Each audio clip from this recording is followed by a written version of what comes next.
All right, Krystal, what are you taking a look at? Well, are America's cities in a deadly doom loop? That is the provocative question asked in a New York Times op-ed by Thomas Edsall, and it's based on a groundbreaking analysis of research that was compiled by the National Bureau of Economic Research.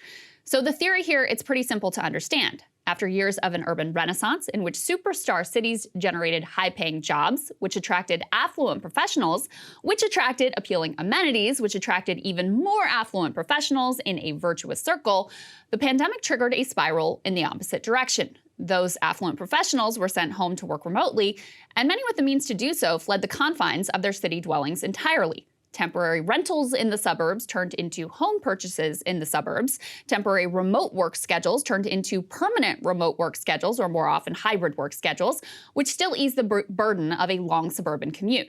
So those affluent professionals fleeing to the burbs took their tax revenue and their shopping dollars with them and tanked the commercial real estate market while they were at it. Let me give you a little bit of data to back all of this up. First, on the big migration, according to that National Bureau of Economic Research working paper, Manhattan alone lost 200,000 households since the pandemic began. Chicago lost 75,000, San Francisco lost 67,000, and DC lost 33,000, just to give a few examples here. A wide variety of small cities and suburbs, they were the beneficiaries of these net migration flows as places like Naples, Florida, Sun City, Arizona, and Collin, Texas gained population. Now, as far as the permanence of remote work goes, according to the most recent data from September of this year, only 9% of Manhattan office workers are actually at their desk 5 days a week now. Most of these workers are actually on a hybrid schedule, and on any given day, only 49% of workers are in the office. This migration and new work patterns has had a predictable impact on retail and on restaurants. The restaurant sector in New York City has lost 78,000 workers. As of August, restaurant visits are down 37% in New York City and 41% in San Francisco as compared to the pre-pandemic period. At the same time, as affluent professionals have fled to their home Zoom offices in their new suburban homes, crime and visible homelessness in cities has spiked, lowering the quality of urban life. Now, this is a challenging issue that politicians of all ideologies are really struggling to handle without the social safety nets that other developed nations can rely on.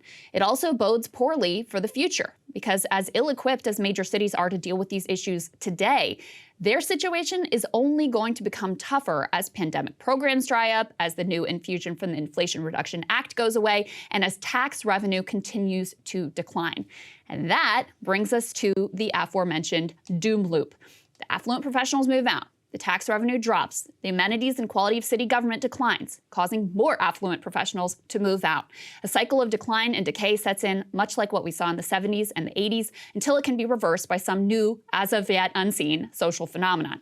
Now, fears of this death spiral can be seen in the policy choices of New York Mayor Eric Adams. You see an attempt to arrest the decline in urban quality of living in his decision to abruptly clear out homeless camps and to instruct police to take people who appear too mentally ill to care for themselves to mental hospitals for involuntary commitment. You see an attempt to staunch the bleeding of the commercial real estate sector, retail and restaurant industries in his push to force workers back into the office. Just take a listen to a presser that he gave last January. There's a large number of businesses. You should speak to some of the businesses that the employees are saying, we no longer want to come back in the office. Now, that's fine if we weren't connected. But as I said earlier, that accountant, I need him to go to the cleaners. I need him to go down to Dunkin' Donuts. I need him to go to the restaurant. I need him to bring in a business traveler. And if we say that, well, I don't have to come in, I'm still getting my salary, then you are not helping those New Yorkers that need us to come in. So I want my businesses in this city to come up with a closer deadline and say, we're going to start placing our toe back in the water, come in for 2 days, for 3 days, and then let's get this city back up and operating. Whatever you think of these policy choices, and by the way, we're talking to Ross Barkan about some of this today, they are unlikely to halt a mass social phenomenon which is already well underway. Just consider the attempts to get workers back in the office as one example. White-collar workers tell surveyors they are willing to take a pay cut to keep their remote and hybrid work schedules. So if their company says, get your butt back in the office, they will likely do what a large chunk of the Twitter workforce did when Elon made similar demands of them and say, okay, good luck, I'm out of here. Now, the national impact of all of this is going to be far-reaching, and it's going to be very unpredictable. One element is already showing up, though, in our politics. One of the fascinating aspects of these midterms was how Republicans, seemingly in one cycle, went from having a structural advantage in the House to a structural disadvantage. So let me explain this. It used to be that thanks to gerrymandering and heavy concentration of Democratic voters in cities, Republicans could actually win control of the House, even as they lost the overall popular vote for the House. That dynamic has now flipped. Republicans actually did win the popular vote for the House by about 2 points, but they underperformed in terms of the net number of seats that they ultimately picked up. Decision Desk HQ has an analysis of this dynamic, which has everything to do with the COVID migration trends of blue voters out to the suburbs, along with Democrats' increasing dominance with this group. So essentially, they show that most of the nation's swing districts are in the suburbs. So as Democratic city dwellers have moved out to the burbs, they have brought Democratic political power to the most important districts in the entire country. At the same time, Republicans are gaining ground in two areas that really don't help them all that much. They are racking up giant margins in rural areas, but look, if you go from winning by 60 points to winning by 70 points in a deep red district, that really doesn't help you all that much in terms of the House. And they're actually gaining ground in the urban areas with Black and brown working class voters. But these areas are already so blue, it doesn't really help them to go from losing by 40 to now only losing by 30.